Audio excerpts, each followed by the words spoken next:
Hey guys, this is Miriam at High Life Auto. I am out doing a video test drive on a 2008 GMC Yukon. If you've never been on my video test drives before, the way it works is I drive the vehicle on video and I tell you what I see, hear, think, smell, and feel to give you the best indication of being in the driver's seat without actually being in the driver's seat. I'm not a mechanic and this is not meant to be a 182-point inspection. Rather, this is meant to be a sneak peek into how the vehicle drives and any potential issues I notice as we're going along. So we'll take a look around the vehicle, we'll take a look under the hood, and then we'll go for a drive. And this is another one that I don't know anything about, and so we're gonna figure it out, and I don't know, might be good, might be bad, who knows? All right, here we go. All right, so I used to have an 08 GMC Yukon. It was not the XL, but it was essentially the same vehicle as this, and I loved it. I took it everywhere. So this one is the I had an 07. This is an 08, sorry. So this is the 08 extended one. You can see the body is not perfect. You've got some rust on the rear quarter panel here. Wheel wells look all right, but then you've got some rocker rust down there as well. These tires are probably at least 50%. They're kind of a wide tread, maybe a more aggressive type tire, but they're not bad, probably about 50% tread. So yeah, like I said, this is the XL. It's got more room to it. It's got the black leather. It's in pretty decent condition. You've got a little bit of wear right here, wear right here, typical stuff. But otherwise, interior looks, I mean, it's dirty, it needs cleaned, but it's pretty decent. It's got a DVD player that I have not checked, but it has one. These seats are folded down, and these seats will, so they fold this way, and then they fold up as well. They have all the space back here, and then, these seats back here. So I have, let's see, when I had mine, I think I only had 3 kids, but my 14-year-old is a monster, and so he fit in here just fine. So I mean, it does the trick. It's good for bigger families. So this one, so you've got your trailer hitch in there. Looks pretty decent on the outside. Most of the time this should have, let me see if it's unlocked. I think when I got mine, I had to replace that little sensor pad on the back.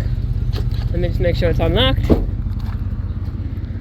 So there was a little sensor pad right here. It's like $12 on eBay, and that sensor is what opens this door. It's rather than having a manual button. Let's see, there should also be, I think I had to replace this on mine too. So this one right under here is also one for the window.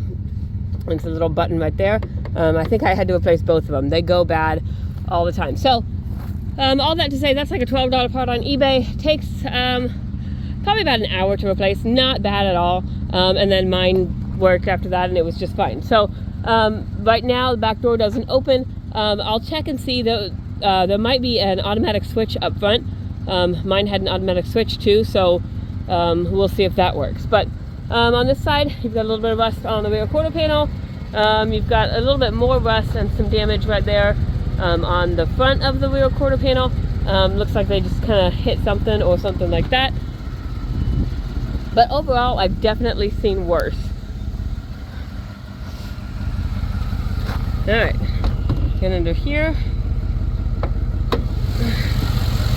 So it is the 5.3 motor with the V8, V4 switch type thing. So it's V8 mode, and then it'll go to V4 mode when it doesn't need all the power, like when you're cruising or something. Okay, I can't do this with one hand. Ah, there we go. Okay. Some hoods are just a little bit harder to shut, and that's one of those ones you just gotta have 2 hands, and I was holding a phone and I couldn't do it with 2 hands. So, all right, inside we've got 235,000 miles. The LED lights, they don't flash like that. That's just the camera. Over here, no other lights on. Wait, that's an airbag light. So there's an airbag light on. I don't know why that is. There's sensors all around your car, and if one of them is off whack or off kilter, that airbag light will illuminate. So it's on there. Let's see. Radio works, and this radio also has nav. If you still use nav in your car, this one's got it. I've not tested it yet, but it appears to be working. Let's see, can we connect our phone to this? I don't think so. Okay, no, but but it does have the DVD player, so that's where that comes in. That's where the auxiliary, so you can plug in, so you can hear the DVD player out of your car stereo system. You do have the aux port right here, so you can, you know, hook up manually, like, you know, old school like we do. Let's see. Let's turn. We got it down on 60 right now. It's not blowing very cold, and I think when you push this button, it flashes, and so I think it's low on what that flashes when it's low on pressure, and so it probably needs freon, the R134A stuff. That would be my guess. It's blowing out cool, but it's not blowing out cold. So I would guess, you know, before we get to summertime, that needs a little bit more pressure in there. Oh man, it feels like Monday. I'm yawning all over the place. I'm gonna turn the heat on and see if we can get some heat out. While we're doing that, we're gonna check our windows. Driver's side window works, passenger side window works, rear passenger side window works, rear driver's side window works. Let's see, we've got heated seats. That lights up on mine anyways, and we'll see if it works. I'll let you know as we're going along. Let's see, we've got, let's see, I don't want that off, I want that on. And, okay, so the back door opens. It's just that pad back there on the thing where I showed you. I'm gonna shut it again, which is kind of cool. That means you have, you still have access to the back, you just have to get it the other way. We've got a sunroof, and we're gonna open it. Sunroof works. Okay, cool. All right, so we're batting like 100 for 100 right now. So I do know that this does have an occasional an intermittent misfire to it. There's not a check engine light on right now. There probably will be as we're driving it, but we'll kind of see. When I pulled it earlier, there was a pending random multiple cylinder misfire detected. It has not set yet, and it's, you know, it's not on the dash right now, but it was on there at some point, and we'll see if it goes back on there. Heat, I've got heat on and it works. I'm gonna leave that on because it's a little bit cold out, and I think that's it. So we're gonna go for a drive now and see what we've got. Oh, and you can see right there on the passenger side, the mirror is cracked, and then I remember on the back side of that, the housing is also missing. And so you can see right here, I've got this blue housing right here on the back. That one just, it does not have the housing. It came off. So I mean, I think you can, you know, it's honestly probably cheaper to replace the mirror than to replace the housing. At some of these online companies, you know, like Rock Auto, and well, we've got a couple dealer wholesale ones. A lot of times it's cheaper to just replace the mirror than try and fix stuff. So I'm gonna go take it for a drive. Here we go.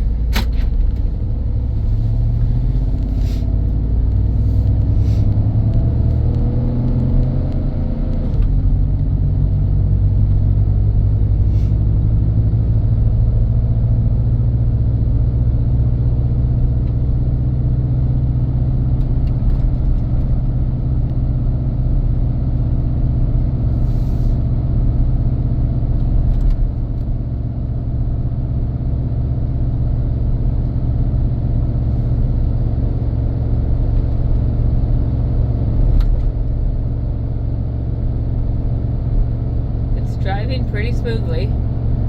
It's not a Cadillac or anything, but certainly not driving like a Jeep either. So it's kind of right in the middle. I don't hear any suspension noise as I'm driving up this hill.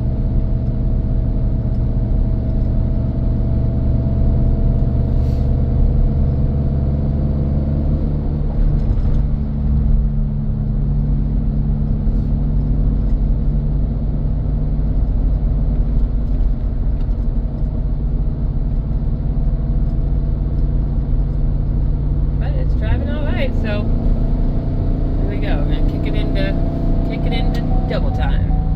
Alright, so now I've got my check engine light on.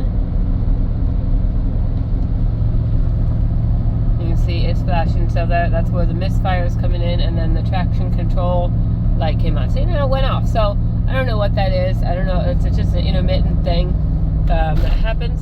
we'll check. I can't really check my turn signals right now because I got people behind me, and they're gonna think I'm crazy. So for right now, we'll turn to our right, and our right turn signal works. Brakes are good and solid. Woo! Those will stop you real quick. All right, let's get flipped around, and we'll check our other stuff. Okay. Right, wait, that's left. Left turn signal works. We already checked our right turn signal. Windshield wipers work. I don't see any fluid coming out, so whether or not there's fluid in there, I'm not certain. But I don't see any fluid coming out. But windshield wipers work. Okay, so horn works. We gotta turn it off. You should be off. Quit moving. Okay, there's that. We're gonna go check our cruise. And I can feel as I'm driving, really as I'm sitting here, I can feel it kind of running a little bit rough. I can feel that misfire.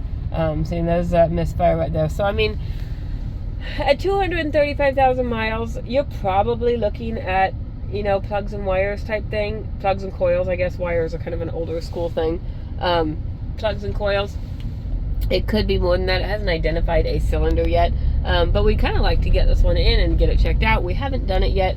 Matt's got like 30 vehicles on his list to get in and get checked out. And it just hasn't made it in yet. So it's got an intermittent misfire. That traction control light comes on when the check engine light comes on. Other than that, I mean, it seems to be doing what it's supposed to be doing. Other than that, it's a little bit rough, but it seats everybody. The back door needs that touchpad, but it does open with the remote up on the front. So this one, it's cheap, but it's going to need a little bit of work too. It's going to need some maintenance to get it back up to where it should be. If you have any questions, read my description and see if I've got things updated. As we get it in, as we get things fixed, I will update my description, and then give me a call or text me if you have any further questions, and we'll see what we can do for you. Thanks, guys.